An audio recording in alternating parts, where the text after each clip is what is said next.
Amazing Ampharos here, and I'm about to jump into another one of these exciting navigation segments in the depths. Now this one is a little more exciting than the others because I have a monster in a box, but that encounter is going to be pretty much a freebie, so it's not going to change too much.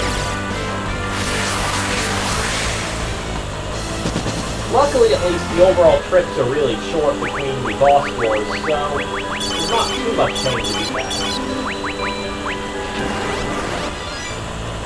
And the monster in a box strategy is pretty much the same strategy that we're going to use throughout the rest of the run anytime we have to fight random enemies, which is just throw a bronze hourglass to stop them and kill them while they stop.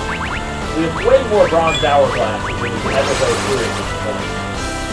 And most random enemies can be inflicted to stop, so why would you not take the free win?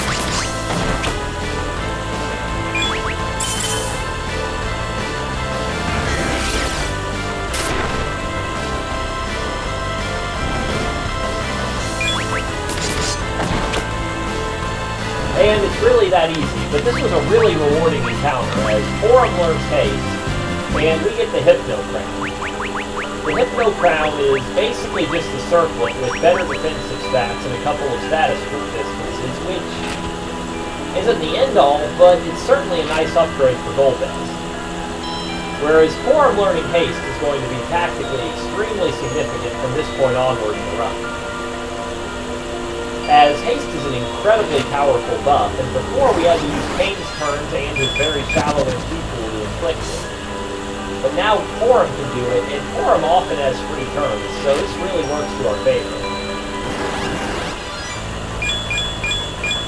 And as you can see, the encounter rate around here is really high, and you drop tons of money every time you run.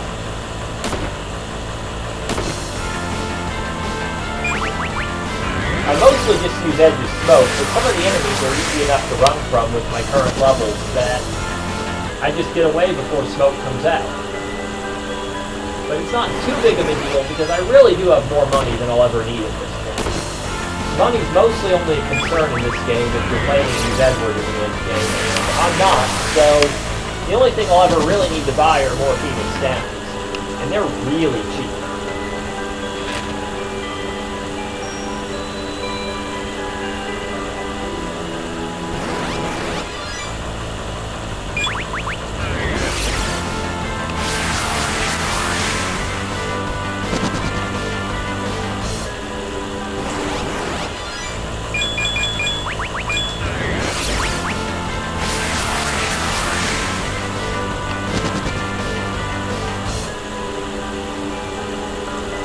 And yeah, I can pretty much imagine that if you actually intended to fight half of this stuff, this dungeon would be a total nightmare. So I'm very happy with my run from everything strategy. You also have to watch out for these Chaos Knights in particular. They're nasty enemies. They constantly try to inflict a bunch of really nasty spells. Tornado, Death, and Berserk on your party. Luckily, I still have that ribbon on Edge, so Berserk doesn't work on them. And Tornado and Death have really low infliction. But again, they're incredibly debilitating to you if they do hit, so you have to hope for a little luck there.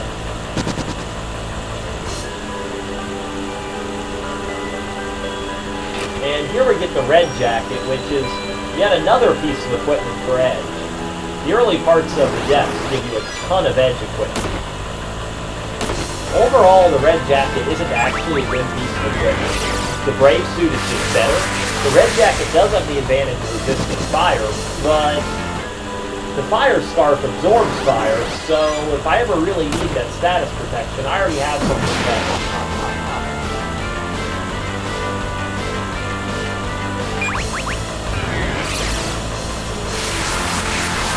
And every time Edge takes a big hit, I definitely want to stop and heal him up, because I'm in an awful lot of trouble if Edge dies.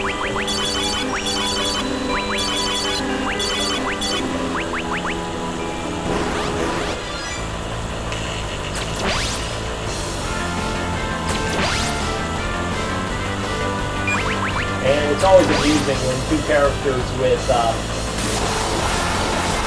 rods equipped get Berserk. And that was an excellent example of why having the ribbon on Edge is a very good idea when you're dealing with randoms.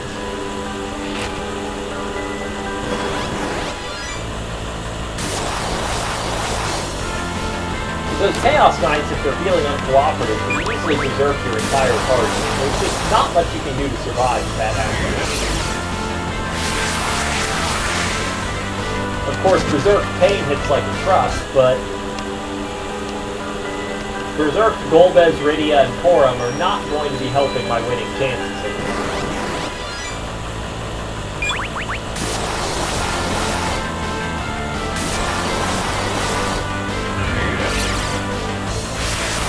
And again, Edge takes a really heavy blow, this time from Tornado.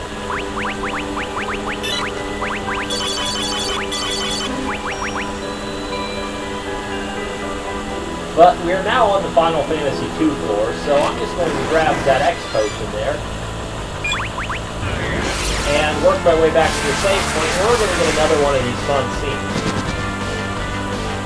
Personally, this is the scene I'm most excited for out of all of them, because it gets you a pretty awesome band, actually. It won't be immediately useful to me, but I'll find some real good uses for this one. Yeah, as you can see, this is Golbez and Kain, both of whom are very important to my current party. Having a little bit of a heart-to-heart.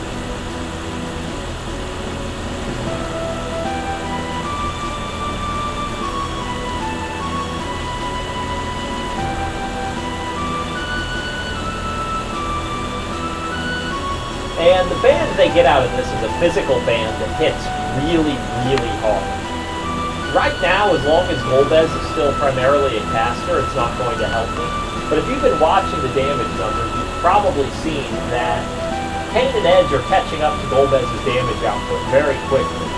And as we begin to get the better equipment later in this dungeon, it's going to become the case that Golbez is no longer going to be a caster, and he's going to join them on the front line.